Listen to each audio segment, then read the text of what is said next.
Bien, bienvenue tout le monde, bienvenue au webinaire sur comprendre le traumatisme. Moi, c'est Candy, je suis la coordonnatrice pour le réseau de soutien à l'adoption pour la région de la péninsule acadienne, puis la région francophone aussi de Miramichi. Le réseau de soutien, dans le fond, ce qu'on fait, on a travaillé fort depuis le COVID surtout pour essayer de rendre un petit peu plus de choses accessibles par tout le monde, par justement en rendant ça en ligne, par Facebook ou notre site web, par des rencontres Zoom. Nos rencontres de support, on les fait par Zoom maintenant. On l'avait commencé un peu même avant le COVID de n'en faire une fois de temps en temps par Zoom. Puis justement, on s'est aperçu que ça permettait à plusieurs personnes de sauver des gardiennages pour se présenter en personne. Puis de rejoindre un petit peu plus de personnes justement qui sont soit éloignées comme dans la péninsule. Des fois, on avait peut-être moins de participants, bien, au moins là, on peut se connecter avec des gens francophones d'ailleurs aussi dans la province. Fait que ça permet aussi d'échanger avec des personnes qui ont d'autres expériences aussi. Fait que, au moins, c'est ça qui est le fun. Le positif de la COVID, c'est que tout est un peu plus accessible maintenant via l'Internet. Fait que, on a Danielle Marcoux avec nous. Merci, Danielle, d'être là. Danielle, elle est infirmière, si je ne me trompe pas. Oui. Ouais. Fait que dans le fond, elle est infirmière en santé mentale. Tu es aussi une maman adoptive. Dans les derniers, ça fait 10 ans à peu près que tu travailles dans le côté santé mentale, je pense, avec les jeunes puis les enfants, c'est ça? C'est ça, oui. Parfait. Fait que dans le fond, on espère que ce webinaire ici va vraiment vous aider à comprendre un peu plus les traumatismes, à être un peu mieux outillé aussi envers les traumatismes. Puis dans le fond, c'est sûrement que vous allez trouver un petit peu de compassion, justement, parce que Danielle est quelque chose, elle en a vécu, elle a travaillé avec des enfants comme ça. Fait que c'est sûr que c'est une bonne référence, puis pour justement comprendre de où ça vient, puis de comment gérer ça, si on veut. Fait que c'est sûr qu'elle comprend un petit peu la lutte des émotions des enfants parce qu'elle est maman adoptive, puis divisée avec son travail, d'avoir travaillé dans ce milieu-là aussi. Merci beaucoup, Danielle, d'être avec nous. Je te cède la parole. Merci d'avoir. Ça me fait plaisir. On peut commencer? Tu peux commencer quand tu veux. Oui? Okay. Moi, je vais muter, fait que je te laisse la parole. OK, c'est bon. Avant qu'on commence, puis pas que j'oublie, occasionnellement, mon système d'Internet, là, il bug pour comme 5 à 15 secondes.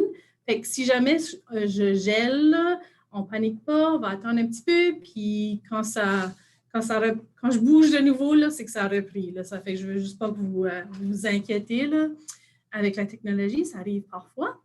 Fait que c'est ça, mon nom c'est Danielle Marcoux, je suis infirmière. Je travaille tout de suite avec l'équipe enfants jeunes qui offre des services de santé mentale communautaire et scolaire aux enfants et aux jeunes.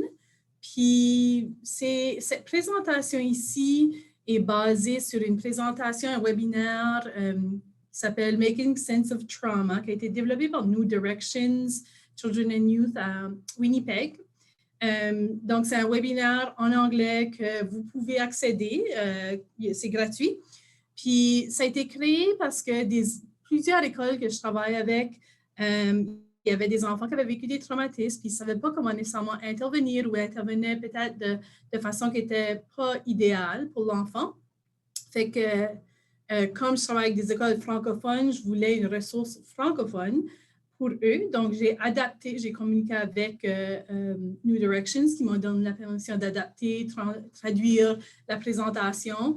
Puis, donc, le gros, c'est basé là-dessus. Puis là, j'ai plein d'ajouts d'expérience, puis d'autres formations que j'ai faites au courant des années. Fait que, c'est ça, je voulais vraiment surtout donner crédit à New Directions là, pour la base de cette présentation ici. Puis, fait que moi, c'est ça, je suis maman adoptive. J'ai passé par adoption internationale et adoption à la province. Quand j'ai premièrement adopté, je ne connaissais pas autant sur le traumatisme. Fait que c'est des techniques, puis des idées, puis des façons de penser que j'aimerais que j'aurais su avant. parce que peut-être j'aurais intervenu différemment là, dans beaucoup de situations. Puis, j'espère de partager cette information ici pour que vous soyez mieux outillés et que vous compreniez d'où vos enfants, leur vécu, d'où ça vient. Fait que je vais partager mon écran avec vous. Puis là, pendant la présentation, je ne vois pas vraiment le Zoom, là, ça fait que je vois pas toujours, je vois des fois les chats, là, mais ça se peut que je ne sais pas si vous posez des questions, là, mais je pense que Candy va Si jamais qu'on a des questions, je te les ferai parvenir. Ou pire, veux-tu qu'on prenne une petite pause à un moment donné dans le milieu, peut-être, pour prendre des questions? Oui, c'est une bonne idée. OK. En même temps, ça fait comme un... Oui. Quand je l'ai fait en anglais, après chaque module, on arrêtait pour des questions. Ça fait que je vais faire parfait. Ça, là, un bon temps. Là. OK, on va commencer.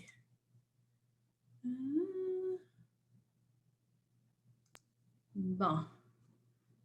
OK.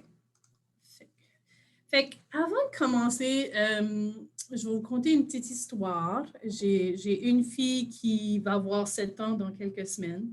Puis, quand elle avait comme 4 ans, à un moment donné, ceci, c'est pas à propos du traumatisme, mais c'est un peu pour expliquer qu'on ne comprend pas toujours qu'est-ce que les enfants nous disent. Quand elle avait comme 4 ans, elle a été chez sa mémère, qui est ma mère. Puis, elle a passé l'après-midi là. Puis, quand elle est arrivée de nouveau chez nous, elle m'a dit que mes mères avaient de la gomme, mais elle n'avait pas le droit d'en avoir. Puis, j'étais comme, ah, OK. Puis elle a dit, oui, mes mères m'a dit que j'ai pas le droit d'avoir cette gomme-là parce qu'il y a de la sperme dedans. Puis, moi, j'ai fait comme, il y a de la quoi dedans? Je suis pas sûre que ce que tu viens de dire. Elle répète, elle dit, non, mes mères, elle dit, j'ai pas le droit de l'avoir, il y a de la sperme dedans. Puis j'étais comme, OK, c'est ma mère, qu'est-ce qu'elle raconte, là? Fait que j'ai investigué plus. Puis là, tout ça pour découvrir qu'elle essaye de me dire qu'il y avait de l'aspartame dedans. Ah, OK. Des fois, des enfants utilisent des mots puis on n'a pas d'idée qu'est-ce qu'ils essayent de nous dire. Ben, c'est un peu la même chose avec leur comportement. Des fois, ils ont des comportements, puis ce qui présentent comme comportement n'est pas nécessairement ce qui est caché en arrière. Fait qu'un peu garder ça en tête au travers de la présentation. Quelques petites choses à savoir. Tout ce qu'on discute aujourd'hui, ça s'applique vraiment à tous les enfants, qu'il y ait un traumatisme ou non. Si vous utilisez une technique, une façon de faire avec un enfant qui n'a pas de traumatisme, ça ne va pas faire de tort, ça ne cause pas de problème. Donc, c'est pas même important de savoir si on vécu un traumatisme. Aussi, c'est pas nécessaire de savoir qu'est-ce qu'a été le traumatisme de l'enfant. C'est pas nécessaire de savoir.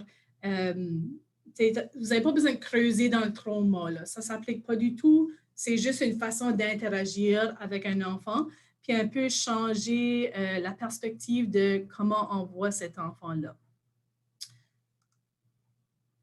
Je vais juste essayer d'ajuster quelque chose sur mon Zoom. Là. Ça sera juste une seconde. Là. Je ne me vois pas, puis ça me tanne parce qu'on dirait que je parle à un écran tout seul. Là. Je ne sais pas comment l'agir. OK, c'est correct. Ça va être correct. All right. OK. Fait que l'objectif de la présentation ce soir, ça dure environ 3 heures. C'est quand même, c'est beaucoup d'informations. Si vous avez besoin de prendre des petits breaks, allez-y, il n'y a pas de problème. On ne vous voit pas de toute façon, je ne saurais même pas. Ça fait que c'est correct. Puis des fois, on va parler de choses qui peuvent venir toucher des choses personnelles que vous avez vécues. C'est normal. Ça peut être des sujets qui sont heavy.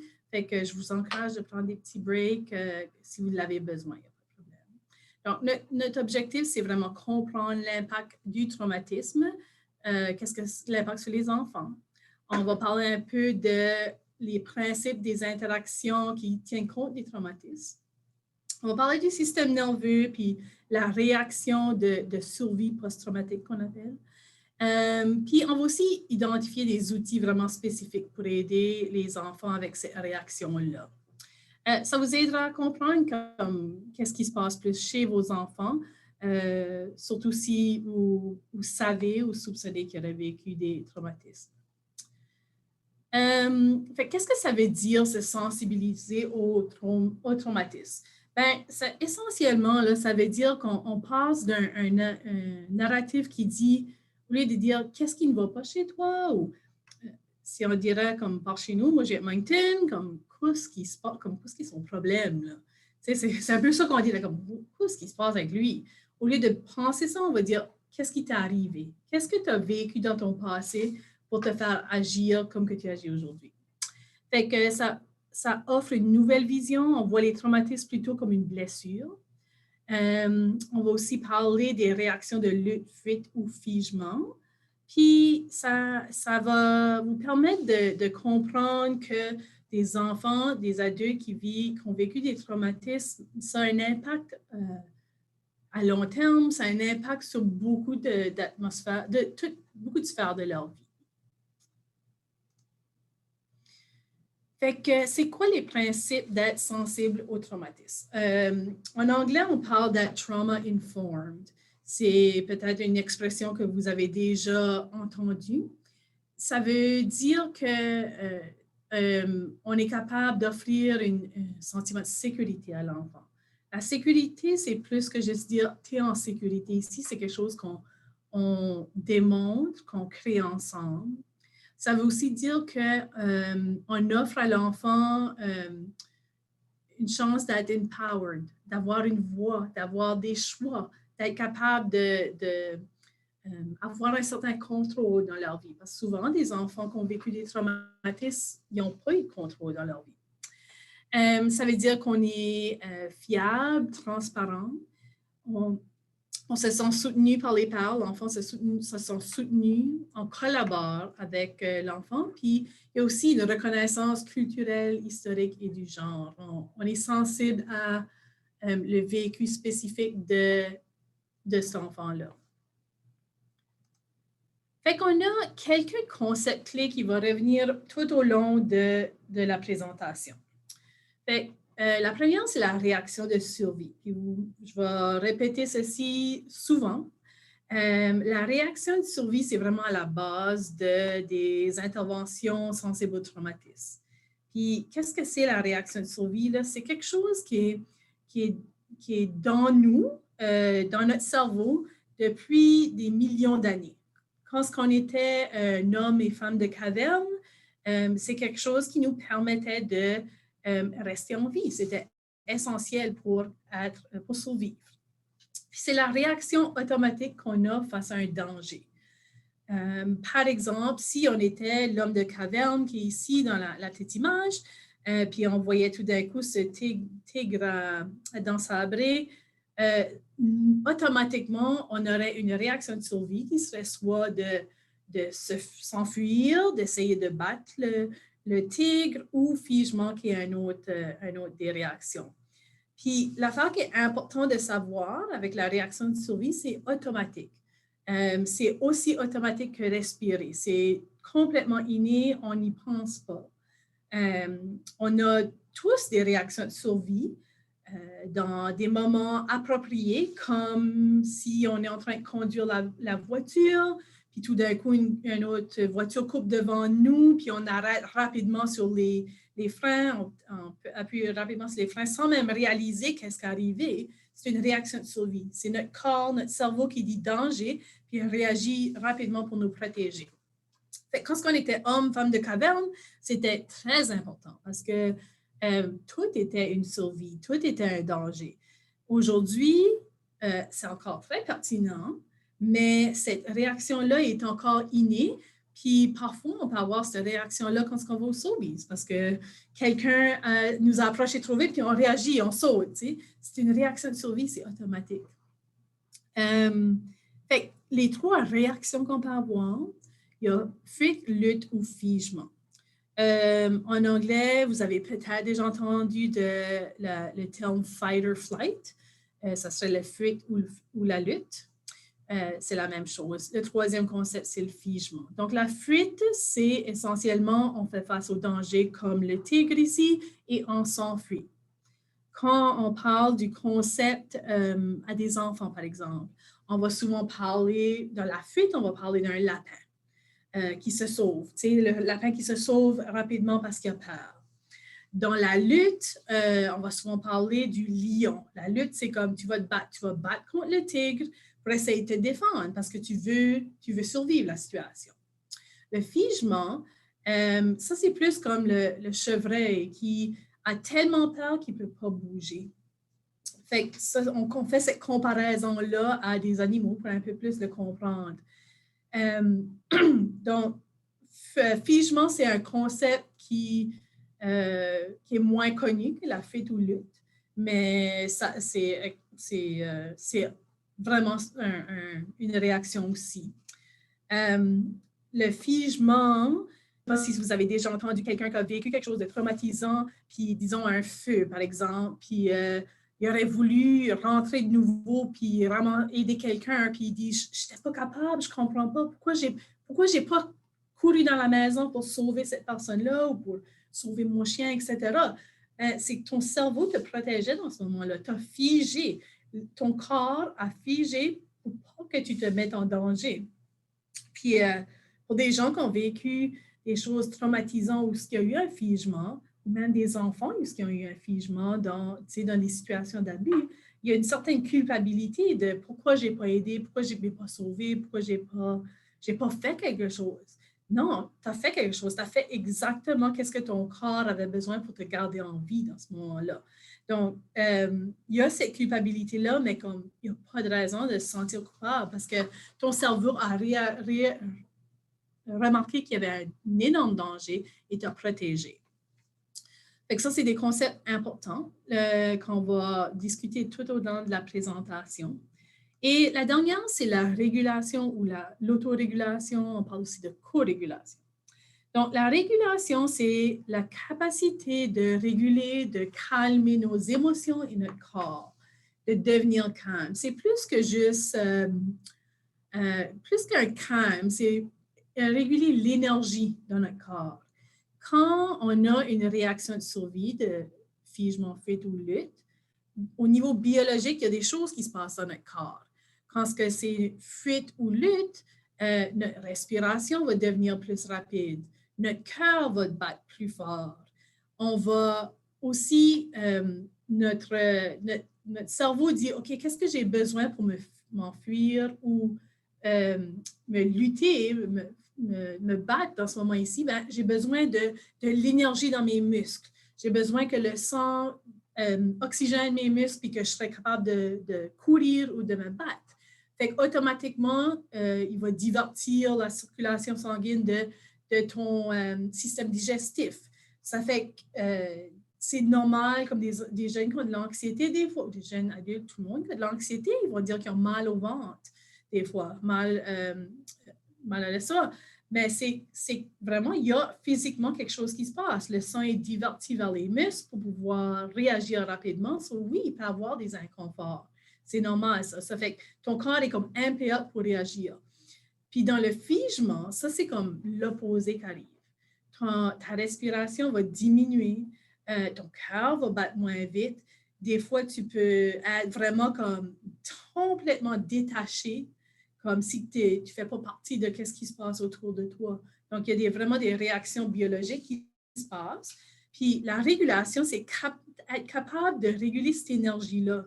Quand ta réaction, c'est de te battre, puis que tes muscles sont tous oxygénés, puis tu es tout prêt à te battre, c'est la capacité de diminuer l'énergie. Ou si tu as une réaction de figement, c'est cette capacité de sortir de ce figement-là, puis d'avoir un petit peu plus d'énergie, d'être plus, plus réactif. Fait que ça, c'est qu'est-ce que c'est la régulation? Comme la plupart du monde peuvent se réguler leurs émotions, réguler l'énergie dans leur corps. Mais des enfants, surtout des petits, en dessous de 5 ans, là, ils ne peuvent pas réguler leurs émotions. Des enfants qui font des temper tantrums, quand ça commence à l'âge de 2 ans, c'est qu'ils n'ont pas la capacité de réguler. Leur corps ne sait pas comment réguler ça. Puis c'est là qu'on parle de co-régulation, d'avoir quelqu'un d'autre pour l'aider à co-réguler l'énergie. Puis une fois que tu es capable de réguler toi-même l'énergie dans ton corps, ça s'appelle autorégulation. Donc, c'est là qu'on parle de ces terminologies-là. Puis, généralement, à mesure qu'on grandit, on augmente la capacité de s'autoréguler. Mais il y a plein de gens qui ne sont pas capables. On connaît des adultes qui ne sont pas capables. Puis, on a tous des moments comme parents, où on ne peut pas s'autoréguler. Puis ça, c'est normal, ça fait partie d'être humain puis d'avoir des expériences puis réagir. Mais les choses qu'on va discuter aujourd'hui vont vous permettre vous-même aussi de vous autoréguler puis d'aider vos enfants à se réguler. Bon. Ici, c'est qu'est-ce que j'appelle le chemin de la réaction. Fait que quand une situation se passe, on a automatiquement un chemin que... Je pense un petit pointer ici. Yeah, OK.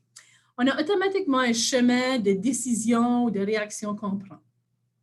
Si je fais face à une situation, automatiquement, mon cerveau va observer la situation, recueillir l'information, dire comme qu'est-ce qui se passe, interpréter cette information, la traiter, évaluer mes options, planifier et agir. Ce chemin-là, il se passe extrêmement vite, là, comme c'est des microsecondes. Puis on n'y pense même pas, mais c'est ça le processus qu'on passe en travers. Quand on a une réaction de survie, on n'a pas nécessairement tous ces aspects-là. Je vais vous donner un exemple. Disons que j'arrive chez nous après le travail, puis mon conjoint est en train de préparer le souper. Puis quand je rentre dans la maison, il me dit « Ah, as-tu acheté du fromage? » Puis automatiquement, mon cerveau va observer la situation. J'observe qu'il est en train de cuire une pizza. Je vais recueillir de l'information comme quoi que il est au milieu de préparer le souper, on a de la pizza. C'est vrai, il m'avait demandé de ramasser du fromage. J'interprète qu'il a besoin de fromage tout de suite. Je traite l'information. Je réalise que j'ai oublié de ramasser le fromage. J'évalue mes options. Mes options, est-ce que c'est de dire on mange la pizza sans fromage aujourd'hui? Est-ce que c'est de dire je m'en vais au magasin vite, continue à préparer le souper? Est-ce que j'ai dit moi je vais préparer le souper, toi tu vas aller chercher du fromage. Donc, mon cerveau évalue les options, planifie, puis là, agit. Mais quand on a une réaction de survie, on a comme un genre de petit roadblock ici. Si vous voyez, le chemin devient bloqué. Puis, il se crée un shortcut. C'est un autre chemin. Il se crée un shortcut ici, un raccourci. C'est le raccourci de figement, fuite ou lutte. Puis, ici, si vous voyez bien, je ne sais pas si vous voyez bien, mais il y a certaines parties qui sont, que j'appelle offline. Ils ne fonctionnent plus. Dans une réaction de survie, il n'y a plus de cueillette d'informations. On ne traite plus l'information, on n'évalue plus nos options, puis on ne planifie pas. Notre cerveau va rapidement observer, interpréter, prendre le chemin de figement, fuite ou lutte si c'est un danger et agir. Fait que, prenons le même scénario de tantôt, où est-ce que j'arrive vers la maison, mon conjoint était en train de préparer le souper. Mais au lieu de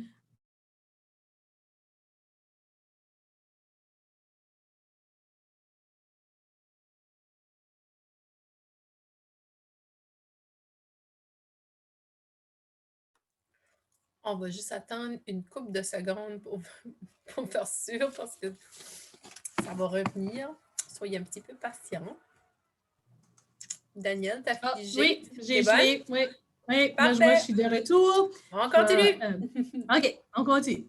Fait que je ne suis pas sûre ce que j'étais rendue, mais on va dire... tu arrives chez vous, puis tu remarques qu'il est en train de faire à souper. Tu étais rendu là. La deuxième fois? La deuxième fois, oui. C'est bon, OK. OK, c'est bon. Fait qu'au lieu d'être en train de faire à souper, la cuisine est en feu. C'est ça que j'arrive, puis c'est ça que j'observe. Donc, au lieu de passer à traiter l'information, évaluer mes options, planifier, blablabla, mon cerveau va rapidement observer, interpréter, prendre le chemin de figement, fuite ou lutte, puis puis agir. Donc, est-ce que je vais avoir tellement peur de la situation que je ne vais pas bouger puis rester figée? Est-ce que je vais dire non, je vais sauver mon conjoint puis je vais éteindre le feu, lutte? Ou est-ce que je vais dire j'ai trop peur, je m'enfuis puis je me sauve et je le laisse là? Puis ça, c'est pas, je ne me sentirais pas coupable parce que c'est mon cerveau qui réagit, je ne le laisse pas tout seul. Mais en tout cas. Fait que, comme vous imaginez, ça pourrait me sauver la vie. Avec des enfants qui ont vécu des traumatismes ou des adultes même, ce chemin ici là, de figement fœtal, ça devient le chemin par défaut. Donc, toutes situations sont observées, interprétées et agies. C'est pour ça que des fois, il y a des enfants qui font des actions, puis tu penses juste qu'il y avait la tête. Ben, c'est son cerveau, il y a des parties qui ne sont pas en ligne, qui n'est pas capable de planifier dans ce moment-là, d'évaluer ses options. Il est en mode de réaction tout le temps. Il interprète, c'est des enfants qui vont chercher des dangers, ils ne vont pas interpréter tout comme des dangers, mais tout ce qui est des choses qui sont nouvelles, qui ne connaissent pas, des inconnus, sont interprétés comme des dangers, des choses, des situations où ils ont peut-être une peur, comme une peur de ne pas réussir, ça c'est interprété comme un danger, peur que les gens soient déçus, ça peut être interprété comme un danger. Ça fait qu'ils ont cette réaction de figement fœtal dans des situations qui ne semblent pas un danger pour nous, pour la plupart des gens, mais pour eux, leur cerveau dit vraiment danger. Donc, je prends comme exemple un enfant qui a des défis en mathématiques, disons, puis que le jeune travaille vraiment fort, il essaie vraiment en mathématiques, mais ce n'est pas facile. Puis une journée en classe, l'enseignant dit « OK, aujourd'hui, on va voir comment de choses vous avez appris dernièrement. On fait un petit test de mathématiques. » Puis elle donne la feuille, puis l'enfant garoche la feuille, puis il crie « Je t'aime pas, non! » Puis il lance la feuille. Puis l'enseignant fait « Ah, ben c'est un enfant avec un trouble de comportement, ça. Qu'est-ce que cette réaction-là? Ça vient de nulle part. » Ben, ça vient de quelque part, parce que l'enfant, son cerveau a fait mathématiques, peur de possibilité de ne pas réussir, nouveau. J'ai besoin de survivre, si j'ai besoin de lutter ou j'ai besoin de me sauver, ou bien figer, puis donne le devoir de mathématiques, puis l'enfant ne répond rien parce qu'il a tellement peur. Dans la présentation, on va parler de façon qu'on peut aider les enfants à sortir de ce cycle-là de figement, fuite ou lutte. C'est ça, c'est quelque chose qui est important à reconnaître, puis ça se peut que quand vous pensez à des réactions que vos enfants, que vous soignez ou si vous êtes parent adoptif, qui réagissent à des situations, puis d'où ça vient ça? C'est peut-être leur cerveau qui a réagi en ayant peur. Je vais juste voir, y a-t-il des questions jusqu'à cette heure?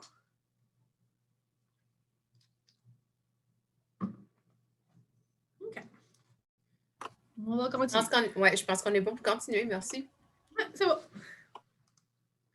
OK. Ben, c'est quoi un traumatisme? Hein? Ça revient, c'est la grande question. Ça veut dire quoi un traumatisme? Oh, je vais enlever mon petit pointeur là, ici. OK. Ben, un traumatisme, c'est n'importe quel événement qui nous dépasse la capacité de dealer, de faire face à une situation. Les choses, les éléments communs d'un traumatisme, c'est qu'on a énormément peur, très, très peur, on a une perte de contrôle, puis souvent, ça coupe nos liens avec des gens, avec des connexions. Ça as une peur intense, une impuissance, puis une menace importante. Puis une menace à la vie, vraiment. C'est soudain, puis perte de contrôle. C'est vraiment ça, les éléments. Là. N'importe quel événement qui dépasse la capacité de faire face émotionnellement, physiquement, spirituellement, peut être traumatique. Mais les événements traumatiques, ça fait partie de la vie. Le fait de vivre un événement traumatique ne devient pas nécessairement un traumatisme. Donc, tout ce qui fait peur ne va pas nécessairement traumatiser. Puis, je vais en parler un peu plus tard, mais c'est normal qu'après quelque chose qui fait peur, je pense à quelques semaines passées, dans notre région, il y avait eu, ils recherchaient quelqu'un qui avait fait une fusillade, là, qui avait tenté de shooter quelqu'un d'autre, puis ils ont fermé les écoles, puis certaines personnes, oui, ont trouvé ça vraiment épeurant parce qu'on a, comme région Moncton, on a vécu des choses dans le passé, puis ça, c'est normal d'avoir peur, puis que ça dure quelques jours peut-être, mais éventuellement, ça passe, ça ne devient pas un traumatisme. C'est normal que 6 à 8 semaines après quelque chose qui fait peur, qu'on a des sentiments, on ne se sent pas bien. Là. Ça, c'est complètement normal. Mais on va parler un peu plus tard de pourquoi est-ce que quelque chose devient un traumatisme. Là.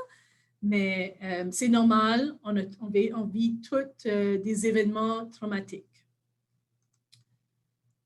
Fait qu'il y a différents types de traumatismes. Il y a des traumatismes aigus. Ça, c'est un événement qui arrive une fois, que ce soit comme un accident de voiture, une catastrophe naturelle, un feu, par exemple, ça pourrait être un traumatisme aigu.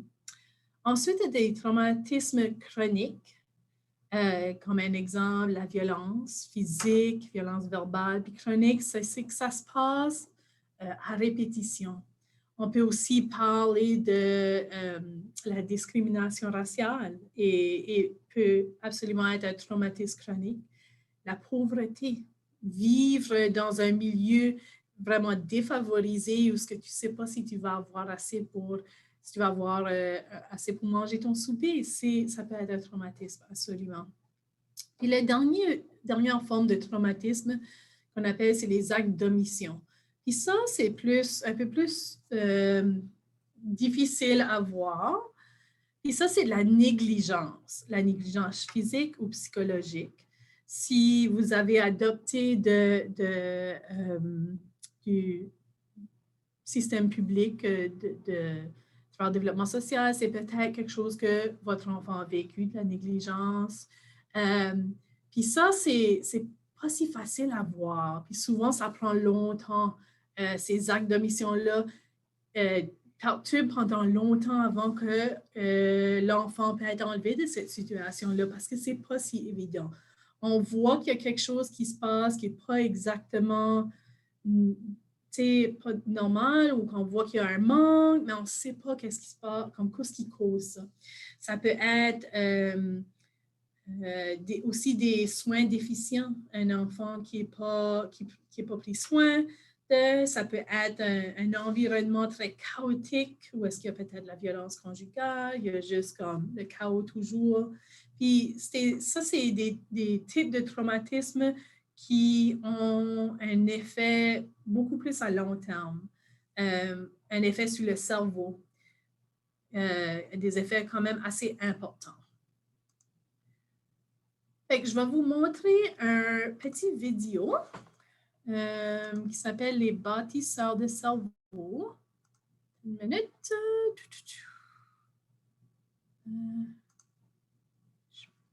Je pense que c'est celui-là. OK. Si jamais ça ne marche pas, Candy, tu me laisses savoir.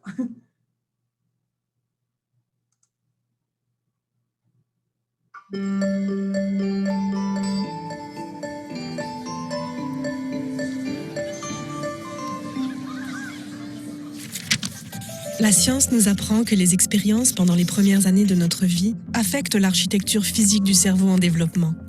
Cela signifie que notre cerveau n'est pas seulement né, mais évolue au fil du temps et est façonné par nos expériences. Comme une maison a besoin de solides fondations pour supporter ses murs et son toit, le cerveau a besoin d'une base solide pour tout développement futur. Les interactions positives des jeunes enfants avec leur entourage construisent littéralement l'architecture du cerveau en développement. L'établissement de solides fondations dès les premières années a des répercussions bénéfiques et durables sur les fonctions mentales et physiques et sur la qualité de vie. Donc, comment créer une base solide du cerveau et la protéger pour un enfant en croissance? Une façon consiste à ce que les spécialistes du cerveau appellent les échanges service-retour. Imaginez un match de tennis entre un enfant et la personne qui s'en occupe. Mais au lieu de s'échanger la balle, différentes formes de communication se passent entre eux. Ils se regardent, se touchent, se parlent, chantent ou jouent ensemble. Ces échanges durant les années de développement d'un enfant sont les briques d'une fondation solide pour un futur développement sain. Mais un autre facteur influence le développement du cerveau, le stress. Certains types de stress causés par exemple par de nouvelles rencontres ou par un examen sont bons pour le développement, car ils préparent les enfants à gérer les défis futurs. Un autre type de stress, le stress toxique, est mauvais pour le développement du cerveau. Si un enfant vit au fil du temps des difficultés graves, comme de mauvais traitements ou de la négligence, et que personne ne peut lui offrir de soutien, les structures de base de son cerveau peuvent être endommagées. Sans de solides fondations pour bien appuyer son développement, il risque d'avoir au cours de sa vie des problèmes de santé, de développement et même de dépendance. On peut corriger les dommages du stress toxique plus tard, mais il est plus facile, plus efficace et moins cher de bâtir un cerveau à la structure robuste dès le départ. Cette architecture solide soutient entre autres des compétences émotives et sociales de base. Ce groupe de compétences importantes, que les scientifiques appellent la fonction exécutive et l'autorégulation, est comme un centre de contrôle aérien dans l'espace aérien mental de l'enfant. Pensez au cerveau d'un jeune enfant comme étant la tour de contrôle d'un aéroport achalandé. Pour éviter un accident, le contrôleur doit à la fois prêter attention au décollage, aux atterrissages et à l'aiguillage au sol. Un jeune enfant qui apprend à faire attention, à planifier en avance et à suivre une foule de règles, vit la même chose.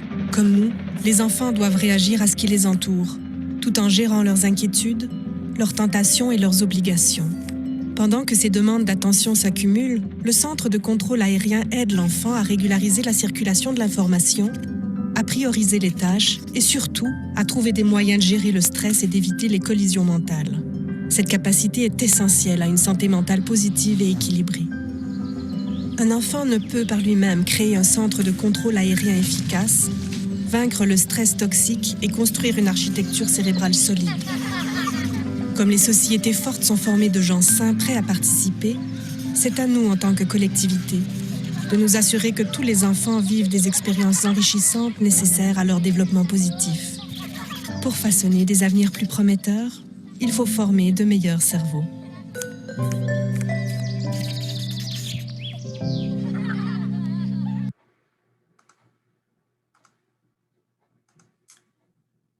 Cette vidéo-là démontre l'importance de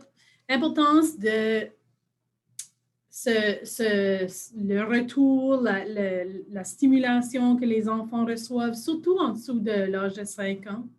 Puis, quand on parlait d'actes d'omission, de traumatisme, c'est des enfants qui n'ont pas eu cette interaction-là, que leur cerveau n'a pas été bâti de la même façon parce qu'ils ont manqué ces milestones-là importants, ces moments-là d'interaction, puis de relation avec la personne qui prenait soin d'eux. Puis ça, c'est un traumatisme qui est quand même important pour les enfants, les adultes.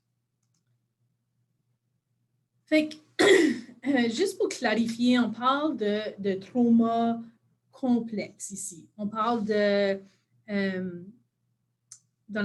excuse, j'ai perdu mon fil d'idée, mais excuse. OK. Dans la présentation aujourd'hui, on parle surtout de trauma complexe. Probablement beaucoup de vous autres ont déjà entendu le terme d'état de stress.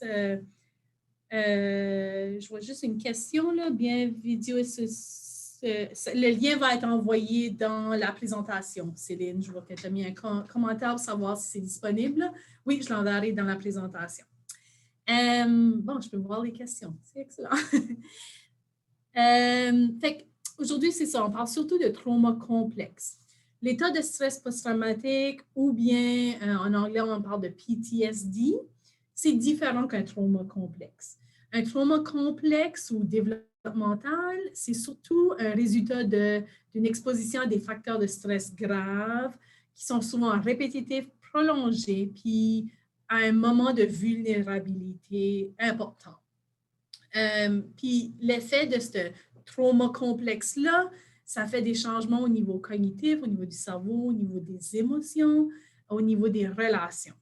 Puis c'est là que ça développe cette réaction de survie-là comme vraiment débalancée chez les enfants. Fait que trauma complexe, c'est surtout quand le traumatisme a lieu avant l'âge de 5 ans ou à un jeune âge, l'enfance surtout. L'état de stress post-traumatique ou un PTSD, ça c'est surtout, un enfant peut développer un PTSD, absolument, mais c'est surtout après l'âge de 5 ans que c'est surtout au niveau des adultes, c'est là que ça se développe. Puis dans un PTSD, la personne pense que l'événement traumatique a encore lieu, à travers des flashbacks, par exemple, ou à travers des moments qui ressemblent à l'événement qui a eu lieu, puis va réagir à d'autres événements semblables. Fait qu'il y a une différence. Puis comme ça qu'on discute aujourd'hui, c'est souvent dans le sens de trauma complexe. Donc, les symptômes sont un peu différents. La façon que le cerveau réagit est un peu différente. Dans mon milieu de travail, ça m'arrive souvent que des professionnels me demandent c'est quoi le diagnostic de l'enfant. Si j'aurais le diagnostic, je saurais comment intervenir. Puis malheureusement, trauma complexe n'est pas un diagnostic officiel. Ça a été demandé à plusieurs reprises pour être inclus dans le DSM. Jusqu'à ce temps, ce n'est pas reconnu, mais beaucoup de psychologues, psychiatres le reconnaissent, même si ce n'est pas dans le guide officiel des diagnostics de santé mentale. Mais si on aurait à dire un diagnostic, un trauma complexe, c'est le trouble de déraillement de la vie. C'est vraiment ça qui arrive avec un enfant qui a vécu des traumatismes, qui a un traumatisme complexe, parce que ça change toute leur perception du monde qui les entoure, leur façon d'interagir, leurs relations. Ça peut avoir un gros impact sur leur vie.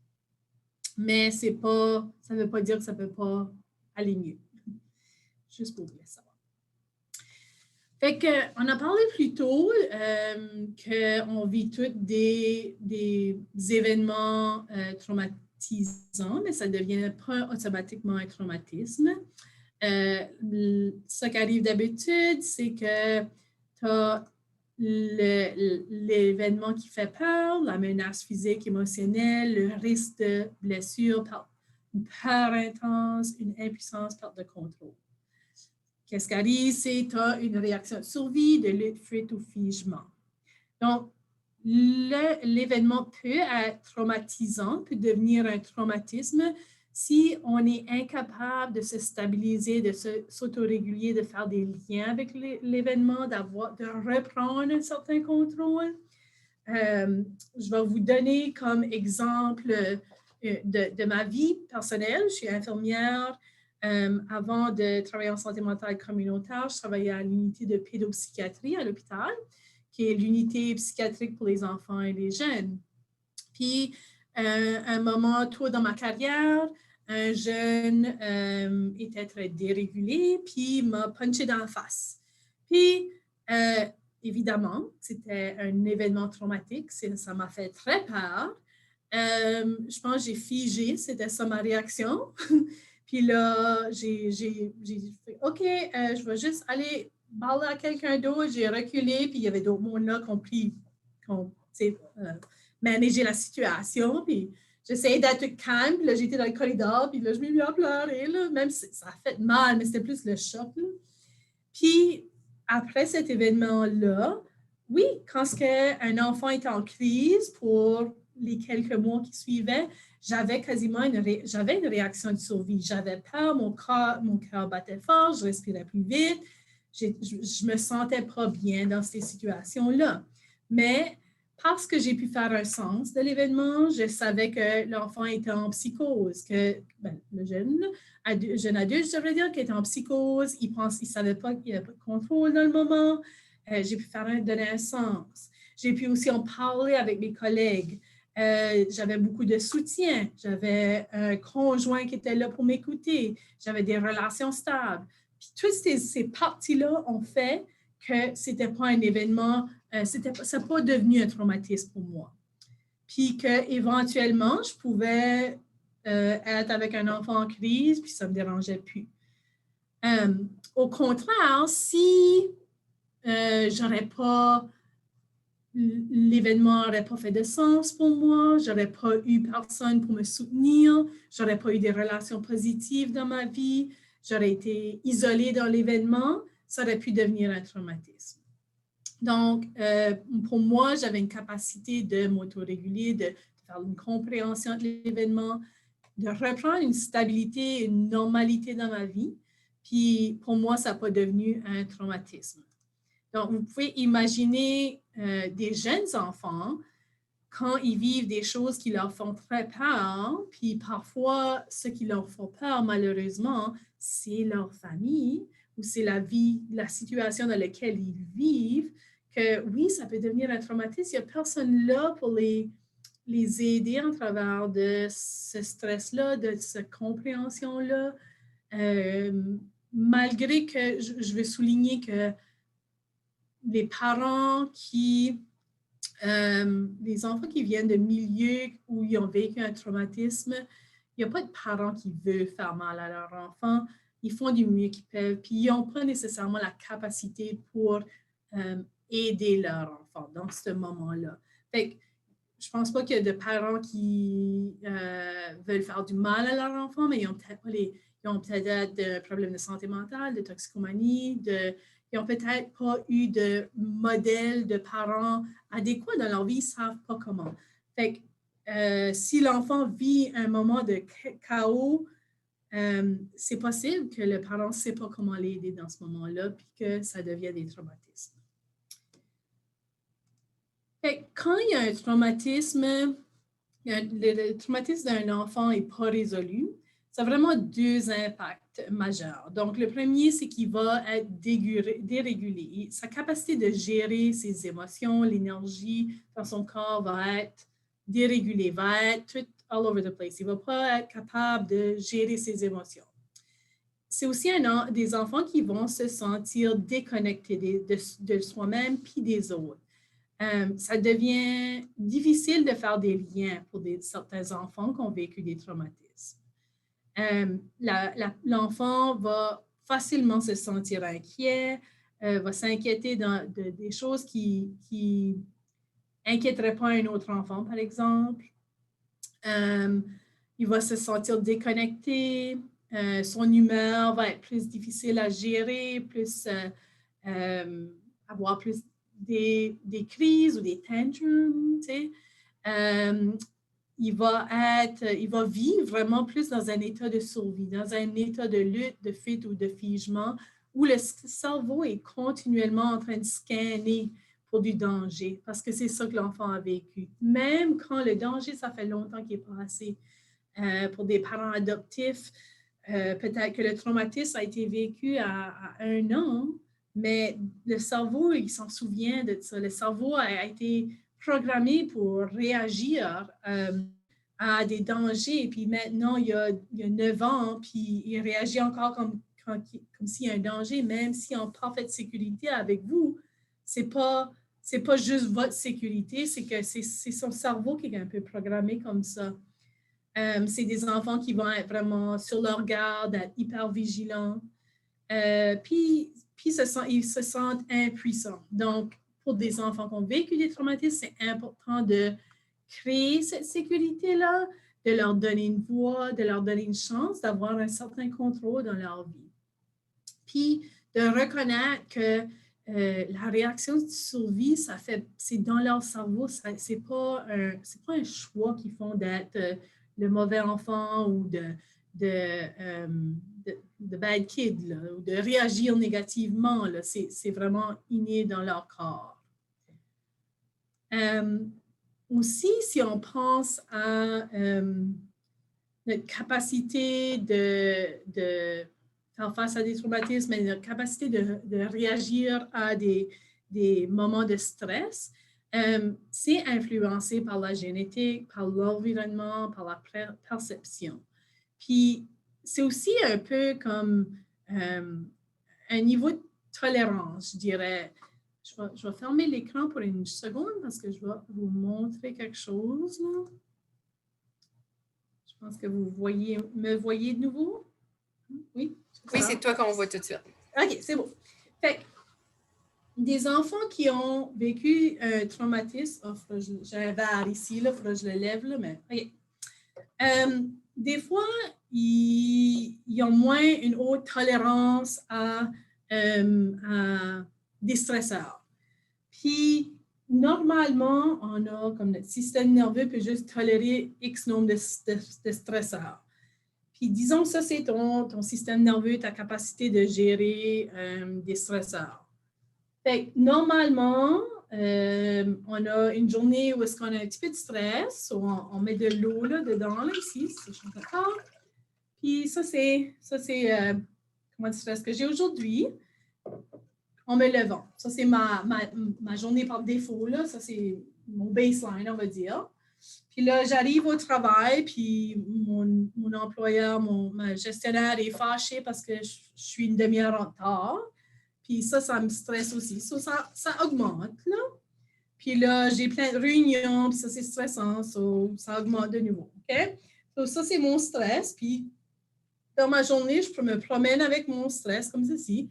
Je suis capable de quand même bouger assez bien sans faire déborder le verre. Mais des enfants qui ont vécu des traumatismes, là, leur journée, d'habitude, ils sont déjà là. Ça, c'est leur journée, là. Ils commencent là. Puis ils arrivent en classe, puis ils disent, OK, on a un test de maths aujourd'hui, puis ils ne savaient pas. OK. Un petit peu plus de stress.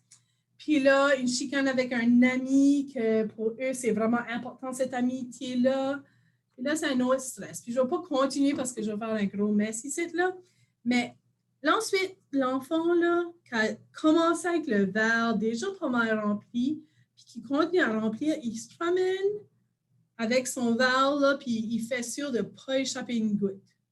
Puis quand tout d'un coup, quelqu'un il parle avec un ton peut-être un petit peu plus sec, là, ben, la dernière goutte sort, puis ça fait un gros mess. Ben, c'est cet enfant-là arrivé avec le verre déjà très plein.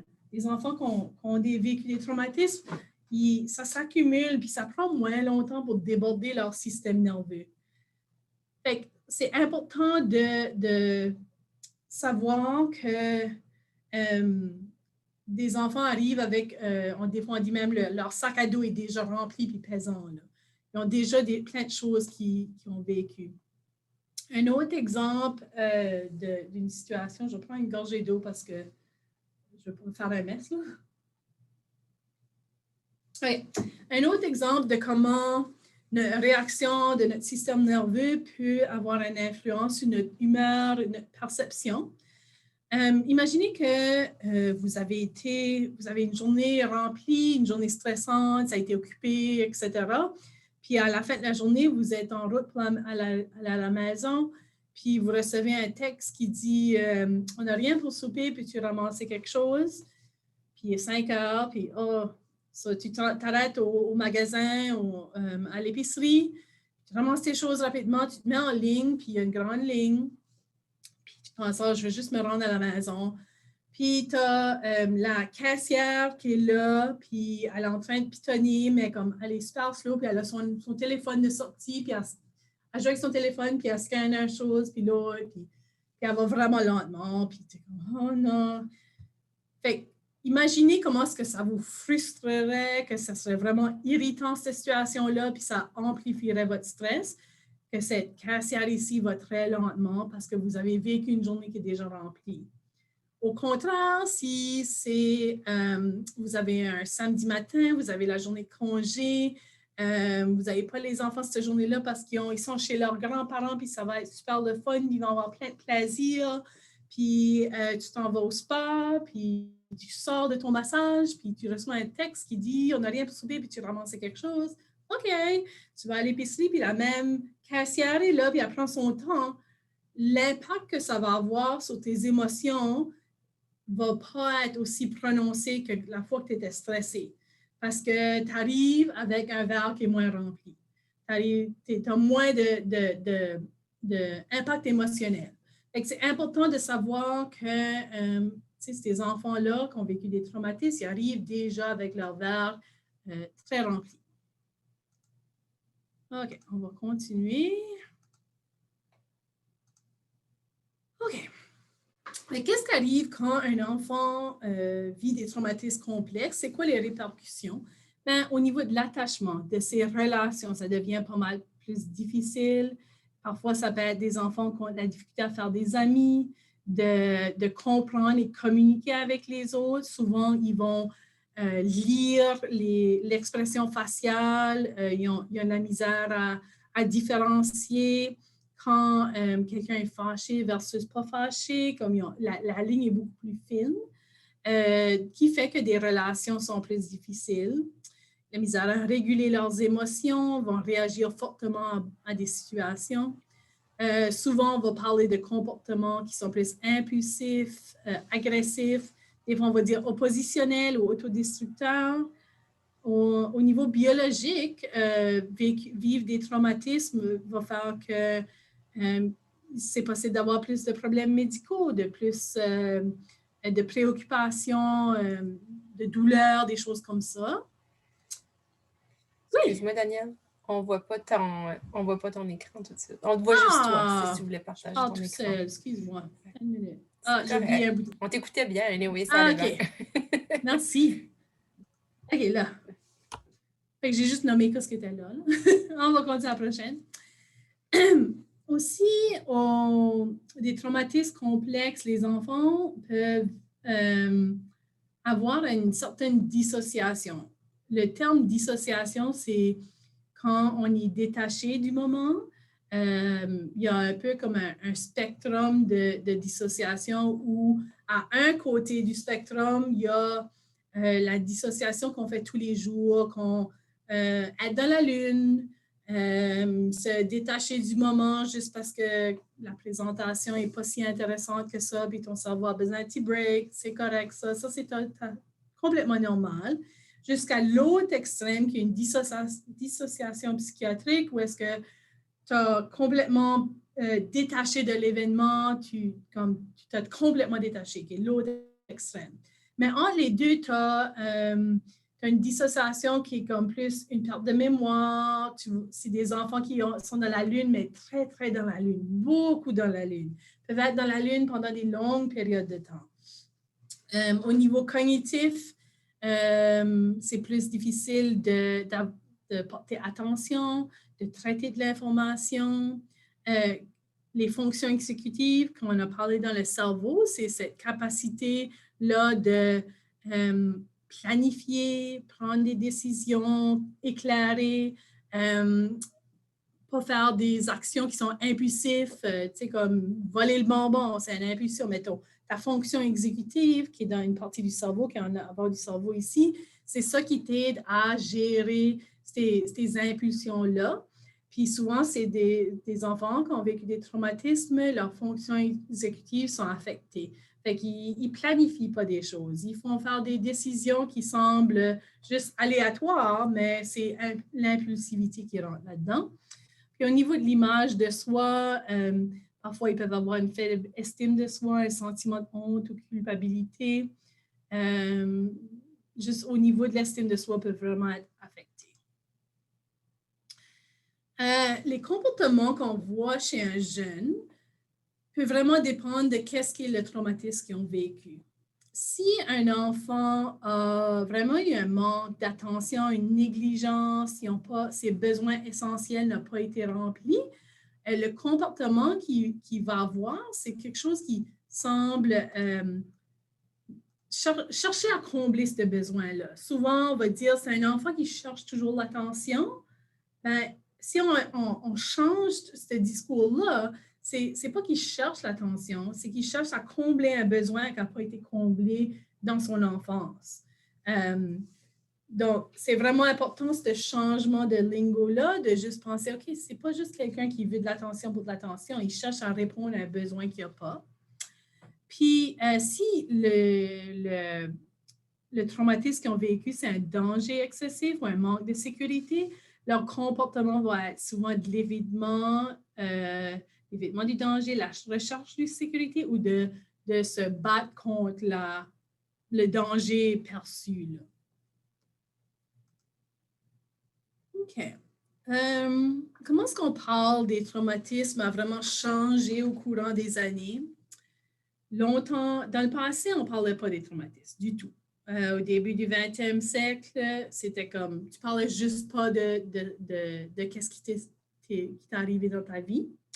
Puis après la Première Guerre mondiale, les soldats, ils revenaient comme avec des gens de qu'est-ce qu'on appelait des blessures invisibles. Certains étaient paralysés, ils ne pouvaient pas parler, ils étaient dans la lune extrêmement. En anglais, ils appelaient ça shell shock ou la fatigue de combat. Puis, on n'en parlait juste pas du tout.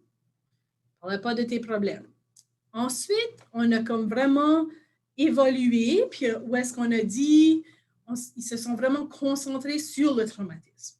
C'était encouragé d'en parler. Ça est venu vers les années 70, après la guerre du Vietnam, où est-ce que c'était très encouragé de parler des traumatismes. Puis, dans les années 80, il y avait beaucoup de groupes de trauma où est-ce qu'ils encourageaient les gens à parler de leur vécu. Puis, une des choses qui arrivait, c'est que les soldats qui avaient revenu de la guerre de Vietnam, puis qui avaient des genres de groupes de soutien, où est-ce qu'ils se racontaient leur traumatisme, bien, ça devenait retraumatisant pour eux de reparler de tout ça. Ça pouvait même traumatiser d'autres soldats qui avaient vécu des choses qui n'étaient peut-être pas si traumatisantes, mais tout d'un coup, revivre ça avec quelqu'un d'autre devenait traumatisant pour eux. Fait qu'on a appris qu'il ne faut pas, faut pas forcer quelqu'un de parler de quelque chose de traumatisant, mais il ne faut pas l'ignorer non plus. Fait qu'aujourd'hui, on parle de l'impact du traumatisme sur le système nerveux, on parle de comment se réguler. On connaît l'impact du traumatisme historique, si on parle du traumatisme même transgénérationnel, comme si on pense à les communautés autochtones ont vécu du traumatisme transgénérationnel. Puis ça a un impact. On a appris, je vais juste faire le stop share là, on a appris aussi que de comment parler du trauma de façon sécuritaire, on va dire. Fait, je vais vous donner un petit exemple. J'ai une toute petite bouteille de Coke ici, là, de Diet Coke. Fait, dans le passé, imaginez que c'était une bouteille de traumatisme ici, OK? Puis dans le passé, début du 20e siècle, le monde vivait des activités traumatisantes. Puis ça shakeait comme ça, puis on ne faisait rien, on laissait juste le trauma à côté. Le trauma est encore là, les bulles, le stress est encore là. Fait que là, dans les années 70-80, on parlait du trauma. Il faut que tu parles du trauma. So, chaque fois qu'on parle du trauma, on shake la bouteille. Puis là, imaginez que j'ouvrirai la bouteille. Qu'est-ce qui va arriver? Ben, ça va faire un gros mess, right? Ben, ils ont appris que comme la part ici, qu'on est capable de parler du trauma en petite quantité pour le laisser sortir un petit peu à la fois pour pas que ça devienne nous dépasse ou overwhelming. Fait que si je prends ceci puis je craque juste la bouteille un petit peu, puis je laisse un petit peu du traumatisme sortir, d'en parler. Puis là, j'en parle un petit peu plus. Puis j'en laisse un petit peu plus d'eau sortir. Puis là, je continue jusqu'à ce que tout le traumatisme est vidé, disons. L'exemple de la bouteille de pop est important parce que souvent, moi, je vais rencontrer des parents qui insistent que leur enfant a vécu un traumatisme, puis il faut qu'il en parle. Il faut qu'il parle de ce qu'il a vécu pour qu'il passe en travers. Puis les choses qu'on essaie d'expliquer, c'est que l'enfant va parler quand il est prêt. L'important, c'est qu'on soit là, qu'on écoute, qu'on offre du soutien, mais de ne pas le pousser trop. Puis les psychologues, même les travailleurs sociaux ont la formation pour savoir comment ouvrir cette bouteille-là petit à petit. Puis si un jeune a vécu un traumatisme, ça ne l'affecte peut-être pas. Ça peut être pas, comme il est capable de garder sa bouteille intacte, puis c'est correct, là. On n'a pas besoin de le forcer à en parler. Fait que c'est important de reconnaître qu'on ne veut pas forcer la discussion, puis que ça se prend petit par petit. Puis le travail qu'un thérapeute peut faire pour résoudre des traumatismes, ça prend longtemps. Ça prend longtemps à avoir des résultats, puis ça se fait vraiment petit par petit, puis c'est important de connaître que c'est un long processus. J'ai vraiment aimé l'exemple de la bouteille de liqueur. C'était bien présenté. C'est pas mon idée, c'est volé de quelqu'un d'autre. Ah, t'aurais pas pu. Même si tu l'aurais pas dit, on trouvait smart pareil. Ah, j'en ai dit rien dire. Fait que, on veut donner un sens au traumatisme. On veut que le traumatisme, on le réalise que c'est une réaction du système nerveux, puis que certains événements peuvent être traumatiques pour un enfant, puis pas pour l'autre. C'est vraiment important de reconnaître que le moment où le traumatisme ou le trauma est vécu a une influence sur est-ce que ça devient traumatisant, est-ce que c'est un traumatisme ou non. C'est influencé par la fréquence de l'événement, la durée, la sévérité, mais aussi l'âge développemental. Je vais prendre comme exemple, disons que on a une salle de conférence, puis dans cette salle de conférence-là, on a, je sais pas, une centaine de personnes, puis une centaine de personnes, puis dedans la salle, la moitié des gens dans cette salle-là pensent que Donald Trump, c'est la meilleure personne au monde, puis que c'était le meilleur président qui a jamais eu lieu, puis qu'il est incroyable. So, la moitié, disons 50 personnes dans cette salle-là pensent ça.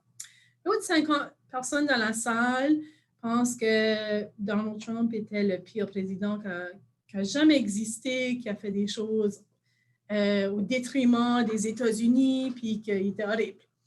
Ben, vous pouvez imaginer ces deux groupes de personnes-là dans une salle, ça pourrait devenir très volatile, comme on a vu aux États-Unis dernièrement. Ils pourraient être en train de se crier, se chicaner. Ça ne serait pas comme un bon environnement à être dedans. Moi, je ne voudrais pas être là, en tout cas. La salle, imaginez que dans cette salle, on place un enfant qui a 3 mois dans la salle, tout seul, sans son parent. Il est juste là tout seul dans la salle, puis il entend tout ce qui se passe, il voit qu'est-ce qui se passe, les gens qui se crient, qui se chicanent. Puis imaginez la tension qu'il y aurait dans cette salle-là. Ben, cet événement-là, pour un enfant de 3 mois, pourrait être traumatisant. Il n'y a personne là pour le sécuriser, pour lui donner un sens de qu'est-ce qui se passe, de le prendre, puis le coller, puis dire c'est correct.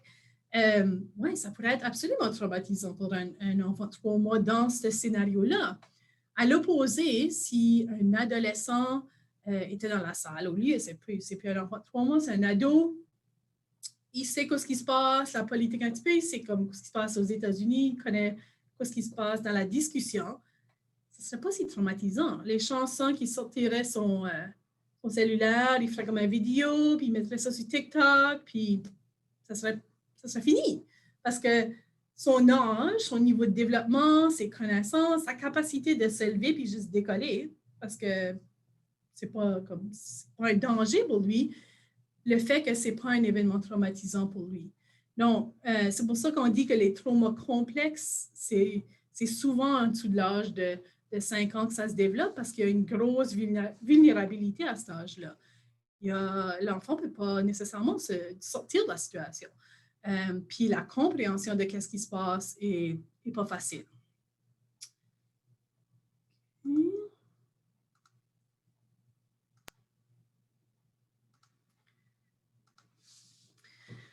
Fait que quand il y a un enfant avec un traumatisme, ça affecte pas juste l'enfant. Puis vous allez, je pense, vous reconnaître dans les quelques diapos qui viennent. Ça a un impact sur l'enfant, ça a un impact sur sa famille, les professionnels qui interviennent, le réseau, puis le jeune. Tout le monde vit un peu ce traumatisme-là qui l'entoure, l'impact. L'enfant peut se sentir facilement en danger, fâché, agressif, impuissant, sans qu'il y a comme pas de pouvoir. Des fois, il peut se sentir très excité, hyper excité, dépassé, confus. Le parent ou le soignant peut se sentir en danger aussi, peut se sentir fâché, impuissant, hyper excité aussi, comme hyper stimulé, peut se sentir dépassé, démoralisé. Ça a un impact sur plus que juste l'enfant qui a vécu le traumatisme. Puis, c'est important de reconnaître que c'est normal, comme parent d'un enfant qui a vécu des traumatismes, que de se sentir dépassé, c'est normal. Le parent d'un enfant peut vous amener à vivre des stress extrêmes, des sentiments de culpabilité, sans espoir, se sentir incompétent. Oh my God, que je me suis sentie incompétente des fois. Vous-même, vous êtes des fois dans des réactions de survie avec vos enfants. Si ton enfant a fait une grosse crise, ça peut activer des choses sur toi. Toi, tu peux être en mode de fight or flight. J'ai eu des moments de flight, mon Dieu, je veux me sauver d'ici. Fait reconnaissez que vous autres, vous avez une réaction aussi. Puis des fois, quand on travaille avec des enfants qui ont vécu des traumatismes, on peut réagir de façon excessive ou sous-réagir, ou vraiment tenter d'augmenter le contrôle. Parce que si vous vous rappelez, quand on a une réaction de survie, on a une perte de contrôle, puis on veut plus contrôler.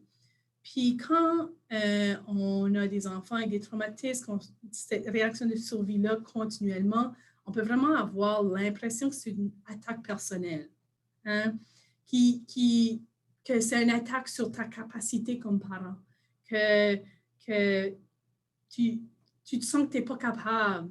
Mais c'est pas personnel, c'est biologique. Je sais que c'est pas si simple que ça, là, mais comme essayez de vous rappeler que c'est pas une attaque personnelle. C'est vraiment en dehors du contrôle de l'enfant.